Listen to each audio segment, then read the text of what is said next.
வணக்கம் தலைவா, அனைவருக்கும் இனிய வணக்கம்.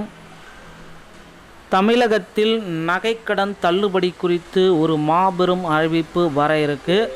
திமுக 2021 சட்டமன்ற தேர்தலில் தமிழ்நாட்டில் ஆட்சிக்கு வந்தால் 5 பவுன், அதாவது 40 கிராம் அளவு இருக்கிற தங்க நகைக்கடனை நாங்கள் தள்ளுபடி செய்வோம் அப்படி குறிப்பிட்டே சொன்னிய திமுகங்க. ஸோ இது எல்லாருமே எக்ஸ்பெக்ட் பண்ணிகிட்டே இருக்கோம். நகைக்கடன் தள்ளுபடி குறித்து அடுத்தடுத்த அறிவிப்புகள் எப்பொழுதெல்லாம் வெளியாகலாம் அப்படின்ற மாதிரி எதிர்பார்ப்புகள் அதிகரித்து கொண்டே இருக்கிறதுங்க. ஸோ திமுகவுடைய தேர்தல் வாக்குறுதிகளில் என்ன குறிப்பிட்டாங்களோ அதை நிகழ்த்த போகிறாங்க.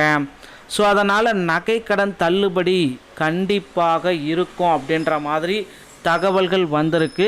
இந்த வாக்குறுதி குறிப்பாக ஏழை மக்கள், விவசாய மக்கள், பெண்கள் மற்றும் உதவுவதற்காக அறிவிக்கப்பட்டது. இது எல்லோருக்குமே ஒரு தெரிந்த ஒரு விஷயந்தான் அப்படின்றத குறிப்பிட்டே சொல்கிறாங்க. இந்த நகைக்கடன் தள்ளுபடியை குறித்து இந்த ஒரு அறிவிப்பு நாளுக்கு நாள் மக்கள் மத்தியில் எதிரிட்டே இருக்குது. மு.க. ஸ்டாலின் தலைமையிலான திமுக ஆட்சிக்கு வந்த பிறகு இந்த வாக்குறுதியை நிறைவேற்றும் முயற்சிகளை மேற்கொண்டது. அந்த வகையில் செப்டம்பர் 21, 2021 13 அன்று முதலமைச்சர் மு.க. ஸ்டாலின் 31 மார்ச் 2021 வரை கூட்டுறவு வங்கிகளில் பெறப்பட்ட 5 சவரன் அல்லது அதற்கு குறைவான நகைக்கடன்கள் முழுவதுமே நாங்கள் தள்ளுபடி செய்கிறோம் அப்படின்றத குறிப்பாகவே சொல்லிட்டாருங்க.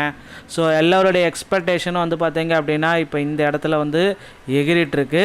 ஸோ இனி இந்த 2026 தேர்தல் வாக்குறுதி எப்படி இருக்க போகிறது? அனைத்து கட்சிகளும் போட்டி போட்டு பார்த்திங்கன்னா தேர்தல் வாக்குறுதிகளை அள்ளி கொடுக்குறாங்க.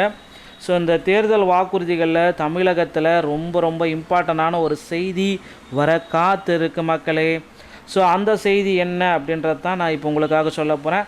ஸோ முக்கியமான செய்தி அப்படின்னு நம்ம பார்க்குறப்ப தேர்தல் வாக்குறுதிகளில் இந்த டைம் பார்த்திங்க அப்படின்னா முக்கியமாக ரொம்ப இம்பார்ட்டண்டான ஒரு விஷயம் நடக்கிறதுக்கு. அது என்ன அப்படின்னு பார்த்தீங்கன்னா நகை கடன்கள் மட்டுமே கிடையாது, கல்வி கடன்கள், விவசாய கடன்கள், பயிர் கடன்கள் அனைத்துமே தள்ளுபடி செய்ய போகிறாங்க. எந்த கட்சி ஆட்சிக்கு வந்தாலும் சரி. ஸோ இந்த கட்சி ஆட்சிக்கு வந்தாலும் சரி, திமுக, அதிமுக, டிவிக்கு எந்த கட்சி ஆட்சிக்கு வந்தாலும் சரி, நகைக்கடன் தள்ளுபடி அப்படின்றது நிச்சயமாக உங்களுக்கு கிடைக்கக்கூடிய ஒரு மிகப்பெரிய ஒரு வரப்பிரசாதம் அப்படின்றத எதிர்பார்க்கலாங்க. ஸோ தள்ளுபடி அனைத்துமே பார்த்திங்கன்னா மக்களுக்கு பயன்பெறும் வகையில் தான் கொடுக்க போகிறாங்க. மக்கள் ரொம்ப ஹாப்பியாக இருக்கணும். ஸோ இதில் பார்த்திங்கன்னா சில பேங்க்கு தான் அந்த ஒரு 8 வங்கியில் நேஷ்னலைஸ் பேங்க், அதுவும் கூட்டுறவு வங்கி, தொடக்க வேளாண்மை கூட்டுறவு வங்கி தான் முதன்மையான வங்கி. ஸோ இதை ஃபஸ்ட்டு ப்ரிப்ரேஷன் எடுத்துக்கோங்க.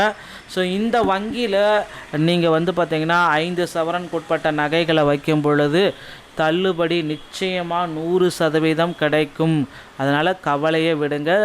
நகைகளை இப்போந்தே வைக்க ஆரம்பிச்சுக்கோங்க, தள்ளுபடி கிடைக்கும். ஸோ கடைசி தேதி நகையை வைக்கிறதுக்கு அப்படின்னு பார்த்தா உங்களுக்கு வருகின்ற ஜனவரி 31 கடைசி தேதியாக இருப்ப அதிகப்படியான வாய்ப்புகள் இருக்குது மக்களே. ஸோ அதனால் ஜனவரி 31க்குள்ளார உங்கள் நகைக்கடன்களை, தங்க நகைகளை அடகு வச்சுக்கோங்க. ஸோ நகைக்கடன் தள்ளுபடி கண்டிப்பாக ஜனவரி 31க்கு பிறகு வராது. ஏன்னா தேர்தல் அறிவிப்பு கொடுத்துட்டாங்க அப்படின்னா அதன் பிறகு தள்ளுபடின்ற அறிவிப்பு வரவே வராதுங்க. ஸோ அதனால் இந்த தேதிக்கு வரதுக்கு தான் டெட்லைன், ஜனவரி 31 வரதுக்கு தான் டெட்லைனு. அதுக்குள்ளார நீங்கள் நகைக்கடன் பெற்றிருந்தீங்க அப்படின்னா உங்களுக்கு தள்ளுபடி கிடைக்கும். வீடியோ உங்களுக்கு பிடிச்சிருந்தால் நீங்கள் நம்முடைய சேனலோட இணைந்திருங்கள். மீண்டும் ஒரு நல்ல தகவலோடு நான் உங்களை சந்திக்கிறேன். நன்றி, வணக்கம், தேங்க்யூ.